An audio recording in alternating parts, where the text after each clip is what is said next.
Punjabi singer Sidhu Moosewala, gangster Lawrence Bishnoi और Bollywood star Salman Khan को धमकी मामले में एक शख्स कॉमन है। आखिर क्या है सिद्धू मूसावाला के शूटर्स का मुजफ्फरनगर और नेपाल कनेक्शन? नमस्कार, मैं हूं रुमानुल्लाह खान और न्यूज नेशन के डिजिटल मंच पर आपका स्वागत है। संपत नेहरा, ये नाम तब सुनाई दिया था जब लॉरेंस बिश्नोई ने सलमान खान को जान से मारने की धमकी दी थी।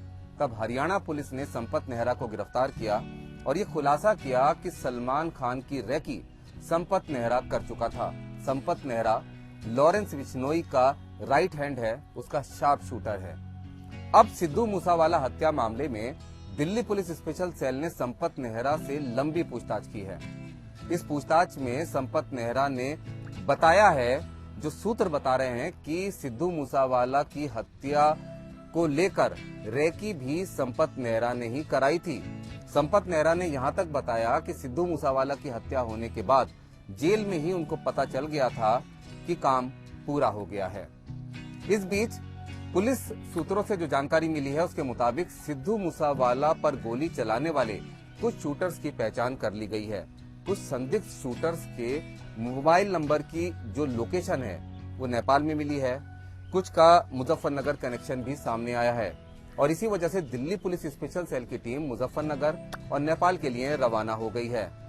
अब इस मामले में पंजाब पुलिस इन्वेस्टिगेशन कर रही है, दिल्ली पुलिस इन्वेस्टिगेशन कर रही है, लेकिन सूत्रों से कुछ जानकारी मुजफ्फरनगर पुलिस को भी मिली और इसी के चलते मुजफ्फरनगर के यूसुफपुर गांव में मुजफ्फरनगर पुलिस की टीम सिद्धू मूसावाला की हत्या के मामले में एक पुराने गैंगस्टर की तलाश में पहुंची। सुंदर नाम का ये गैंगस्टर यूसुफपुर गांव का रहने वाला है, लेकिन वहां जाकर पुलिस को पता चला कि सुंदर पिछले 15 साल से अपने गांव नहीं लौटा है।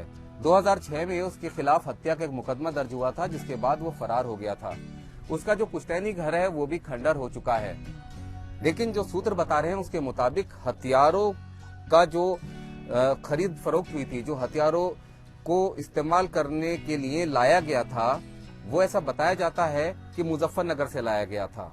ये अपुष्ट खबर है जिसकी पुष्टि होनी अभी बाकी है और शूटर्स हत्या को अंजाम देने के बाद नेपाल भाग गए और कुछ हो सकता है कि मुजफ्फरनगर में भी हो।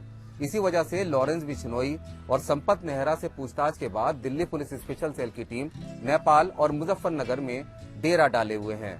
लेकिन इस बीच सबसे अहम बात यह है कि लॉरेंस बिश्नोई ने दिल्ली पुलिस स्पेशल सेल की पूछताछ में कहा कि उसको पता ही नहीं कि सिद्धू मूसावाला की हत्या कब हो गई, उसका कोई इसमें हाथ नहीं है। लेकिन लॉरेंस बिश्नोई ने दावा किया कि उसके गैंग ने सिद्धू मूसावाला की हत्या कराई, क्योंकि सिद्धू मूसावाला का जो नाम है, उसके मैनेजर का जो नाम है, वो मिट्टू खेड़ा की हत्या में सामने आया था। मिट्टू खेड़ा को लॉरेंस बिश्नोई अपना बड़ा भाई मानता था और उसी का बदला लेने के लिए लॉरेंस बिश्नोई का दावा है कि लॉरेंस बिश्नोई के गैंग ने सिद्धू मूसावाला की हत्या करवाई।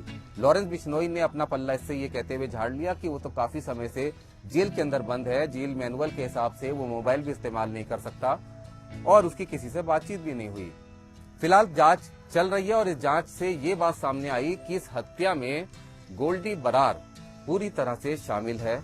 साथ ही साथ संपत नेहरा ने इस पूरे मामले में रेकी करवाई और जेल के अंदर से वो भी इस हत्याकांड में शामिल था, क्योंकि इससे पूछताछ के बाद कई जानकारियां मिली हैं जो बेहद अहम मानी जा रही हैं और उससे मिली जानकारियों के बाद ही दिल्ली पुलिस स्पेशल सेल ने अपनी जांच का दायरा मुजफ्फरनगर से लेकर नेपाल तक बढ़ा दिया है। जो शूटर्स हैं उनमें से कुछ की पहचान होने का दावा किया जा रहा है, लेकिन इस पूरे मामले में सबसे महत्वपूर्ण बात यह है कि संपत नेहरा ने जिस तरह से सलमान खान की रैकी की थी, उसी तर्ज पर उसने सिद्धू नीटू वाला की कट करो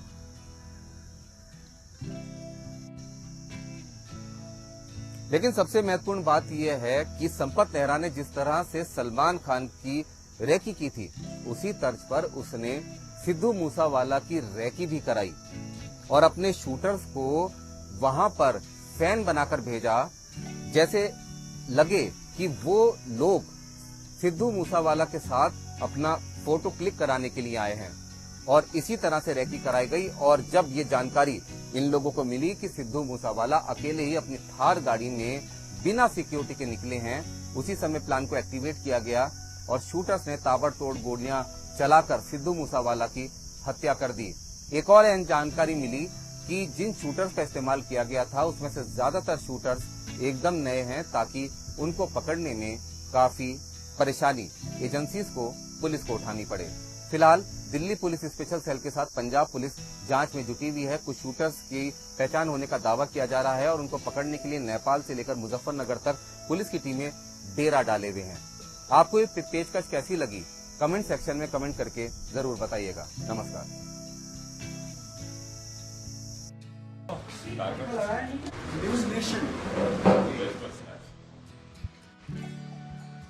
आंगनवाड़ियों को लेकर मुख्यमंत्री शिवराज सिंह चौहान लगातार अभियान चला रहे हैं। यहाँ पर आने वाले बच्चों के लिए खिलौने भी इकट्ठे कर रहे हैं, मगर हमने देखा है कि कुछ आंगनवाड़ियों की स्थिति ठीक नहीं है। जो ठीक नहीं थी उसे भी न्यूज़ स्टेट ने बड़ी प्राथमिकता से दिखाया था, मगर अब उसकी तस्वीर बदली है और आज उसका निरीक्षण करने भी अपर मुख्य सचिव महिला एवं बाल विकास से पहुंचे हुए हैं। सर, उनसे बातचीत करते हैं। सर, हमने देखा था अगर आप आंगनवाड़ी की बात करेंगे, कुछ दिन पहले यहाँ पर जब हमारी टीम आई थी तो स्थिति ठीक नहीं थी, आज थोड़ी ठीक लग रही है। तो स्थिति सुधर गई है। अभी भी कई ऐसी चीज़ें हैं, जैसे 8-10 दिन पहले यहाँ पर बिजली नहीं थी, अभी भी आप देखिए कि कोई बल्ब नहीं है, ट्यूबलाइट नहीं है, लाइट की व्यवस्था नहीं है, विंडोज़ अभी ओपन की है। तो आज तो पंखा चल रहा है और मेरी कल लाइट लग जाएगी, तो लगातार सुधार हो रहा है। और इसी आंगनवाड़ी में नहीं बल्कि हम लोग पूरे मध्य प्रदेश की आंगनवाड़ियों में ये सुधार का काम कर रहे हैं। हमें 36,000 आंगनवाड़ियों में जून तक कनेक्शन देना है। 22,000 आंगनवाड़ियों में दे चुके हैं और 22,000 आंगनवाड़ियों में हम लोग पेयजल की व्यवस्था भी करा चुके हैं, जो जल मिशन के अंतर्गत किया गया है। और ये एक लगातार सुधार, अब चूंकि हम लोग सुधार कर रहे हैं, पहले शायद हम इतना महत्व आंगनवाड़ी केंद्रों पे नहीं दिया जाता था, लेकिन अब सरकार दे रही है। तो जब सरकार अपना महत्व दे रही है तो जाहिर है कि इसमें सुधार असंभव ही है। एक चीज़ और मैं शेयर करना चाहता हूँ कि पहले आंगनवाड़ी केंद्रों के विद्युत कनेक्शन के लिए और संधारण के लिए कोई बजट का प्रावधान नहीं था। मुख्यमंत्री जी हमारे विभाग के बाल साधक मंत्री भी हैं, महिला बाल विकास के, तो उन्होंने महसूस किया कि ऐसा कैसे हो सकता है।